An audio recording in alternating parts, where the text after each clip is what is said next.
Hello everyone, welcome to my channel. आज हम इस वीडियो में देखेंगे वीकली करंट अफेयर्स जो कि जुलाई के थर्ड वीक का है, 13 to 19 जुलाई।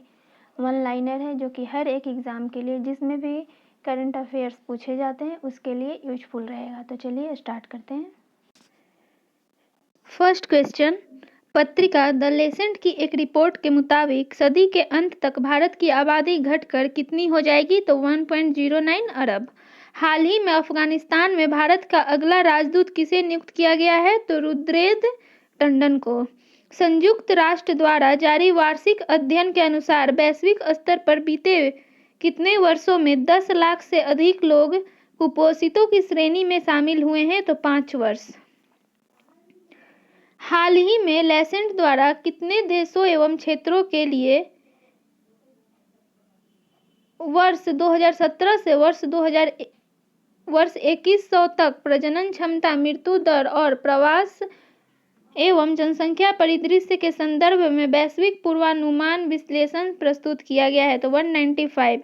चुनाव आयुक्त अशोक लवासा को हाल ही में किस बैंक का उपाध्यक्ष नियुक्त किया गया है? तो एशियाई विकास bank, ADB, Asian development bank. Bharat सरकार की तरफ से हाल ही में तुर्कमेनिस्तान में भारत का अगला राजदूत किसे नियुक्त किया गया है? तो विधु पी नायर को। नाबार्ड ने अपने 39वें स्थापना दिवस पर पहली बार किसका आयोजन किया है? तो डिजिटल चौपाल का। सुप्रीम कोर्ट कोलेजियम ने पंजाब व हरियाणा, हिमाचल प्रदेश व कोलकाता हाईकोर्ट में कितने अतिरिक्त जजों की अस्थायी जज बनाने की सिफारिश की है? तो 9। केंद्रीय स्वास्थ्य मंत्रालय ने हाल ही में किस बीमारी की पहली स्वदेशी वैक्सीन को मंजूरी प्रदान की है? तो निमोनिया। हाल ही में बांग्लादेश में भारत का अगला राजदूत किसे नियुक्त किया गया है? विक्रम दुरईस्वामी। हाल ही में किस पूर्व ऑस्ट्रेलियाई तेज गेंदबाज को स्पोर्ट्स अड्डा ने अपना नया ब्रांड एम्बेसडर बनाया है? तो ब्रेटली को। विश्व सर्प दिवस, वर्ल्ड स्नैक डे किस दिन मनाया जाता है? तो 16 जुलाई को। पूर्व IAS अधिकारी और किस राज्य की पहली महिला चुनाव आयुक्त नीला सत्यनारायण का हाल ही में निधन हो गया? तो महाराष्ट्र की थी। दिल्ली सरकार ने खाद्य संरक्षा व मानक अधिनियम के तहत राजधानी में कितने वर्ष के लिए सुगंधित तंबाकू व तंबाकू मिश्रित उत्पादों की बिक्री व भंडारण पर पाबंदी लगा दी है? तो 1 वर्ष के लिए। हाल ही में पाकिस्तान और किस देश के मध्य पाकिस्तान अधिकृत कश्मीर के सुघोटी जिले में 700 मेगावाट की आजाद पटन जल विद्युत परियोजना के लिए एक समझौते पर हस्ताक्षर किए गए हैं? तो चीन और पाकिस्तान के बीच। हाल ही में किस राज्य सरकार ने निजी अस्पतालों में कोरोना के इलाज हेतु 3 श्रेणियों में फीस निर्धारित कर दी है? तो पंजाब। हाल ही में ऑस्ट्रेलिया के किस पूर्व फुटबॉलर खिलाड़ी ने संन्यास लेने की घोषणा की है? तो माइल जेडिनक। किस देश के प्रधानमंत्री एलिस फाक ने हाल ही में राष्ट्रपति को अपना इस्तीफा सौंप दिया है? तो ट्यूनीशिया। भारत और किस देश ने दोनों देशों के बीच संपर्क की सुविधा के लिए नया व्यापार मार्ग खोला है? तो भूटान ने। छत्तीसगढ़ सरकार ने किस योजना के तहत किसानों से 2 रुपये प्रति किलोग्राम की दर से गोबर खरीदने को मंजूरी दी है? तो गोधन न्याय योजना के तहत। हाल ही में किस IIT संस्था ने शुद्ध नामक एक अल्ट्रावायलेट सैनिटाइजिंग उत्पादन विकसित किया है? तो IIT कानपुर ने। हाल ही में सर्वोच्च न्यायालय ने केरल के तिरुवनंतपुरम में किस प्रसिद्ध मंदिर के प्रशासन में त्रावणकोर रियासत के पूर्ववर्ती शाही परिवार के अधिकारों को बरकरार रखा है? तो श्री पद्मनाभ स्वामी मंदिर। हाल ही में हुए राष्ट्रपति चुनावों में किस देश के मौजूदा राष्ट्रपति आंद्रेज डुडा लगातार दूसरी बार 5 वर्ष के कार्यकाल के लिए राष्ट्रपति के तौर पर चुने गए हैं? तो वे कहाँ के हैं? पोलैंड के। जहाज रानी मंत्रालय ने कोलकाता बंदरगाह में हल्दी व गोडी परिषद की 5 जेटी में अग्निशमन की सुविधाएं लगाने हेतु कितने रुपए जारी करने की मंजूरी दी है? तो 107 करोड़ रुपए। विश्व युवा कौशल दिवस किस दिन मनाया जाता है?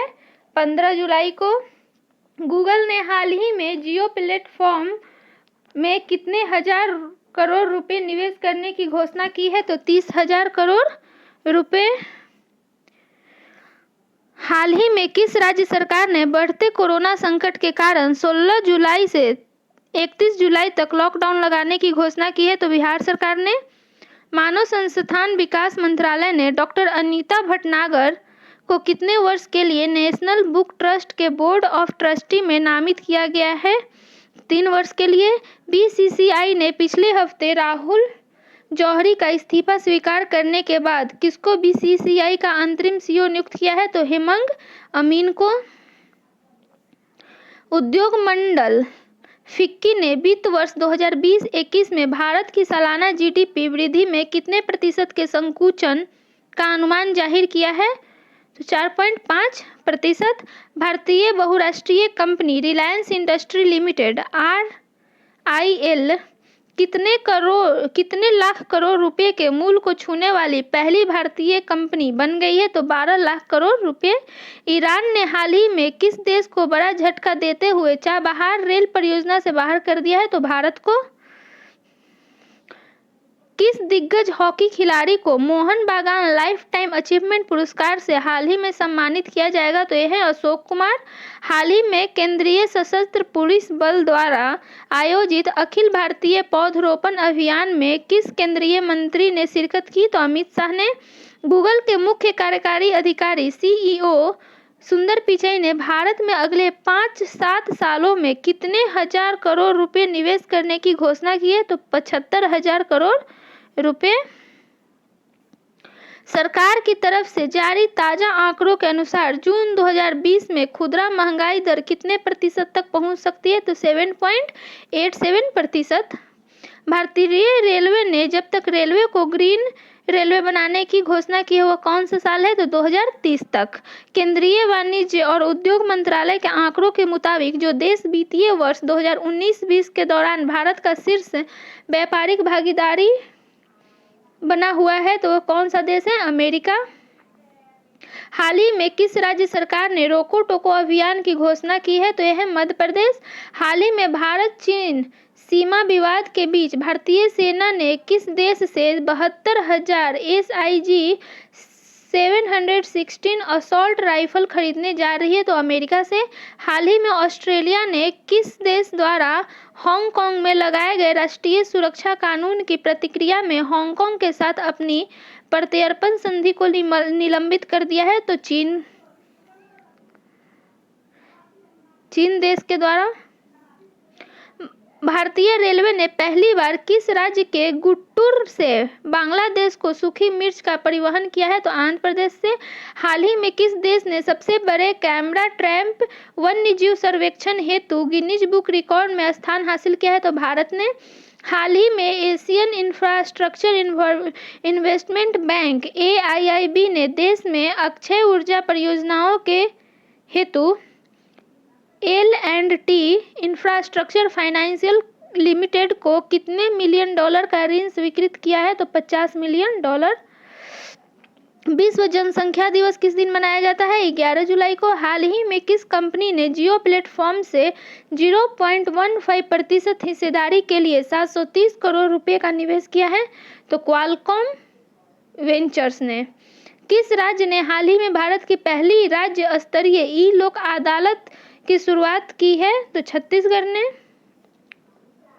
वैश्विक महामारी कोविड-19 की वैक्सीन के ह्यूमन ट्रायल पूरा करने वाला पहला देश कौन बना? रूस।